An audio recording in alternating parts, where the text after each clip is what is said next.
Hello viewers, good morning. कैसे हो आप लोग? ऑफिस जाने के लिए हो चुके हैं रेडी। मम्मी को जय माता जी बोल के बाहर निकले, देखा तो बारिश आ रही थी। हमने रेनकोट पहन लिया। आज का दिन है ट्यूसडे और ट्यूसडे के दिन हम चलते हैं मामा देव के मंदिर। मामा देव के मंदिर आके दर्शन करके मामा देव की पूजा करके हम निकल पड़े ऑफिस पे। बारिश का मौसम की मज़ा लेके हम पहुंच गए ऑफिस के बेजमेंट में गाड़ी पार्क करके ऑफिस में आ गए। ऑफिस में आके पहले आरती चालू किया।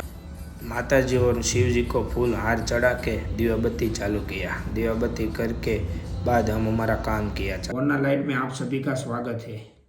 आज के कस्टमर है हमारे दीक्षित भाई फ्रॉम आनंद।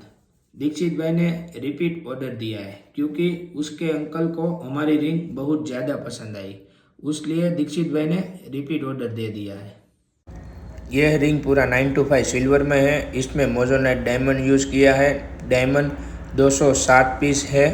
आपको भी ऐसा यूनिक कस्टमाइज डिज़ाइन चाहिए या आपको भी ऐसा कस्टमाइज रिंग चाहिए तो हमको DM या व्हाट्सएप में मैसेज कर सकते हो। आपको भी ये वीडियो पसंद आया हो तो लाइक, शेयर या कमेंट कर सकते हो।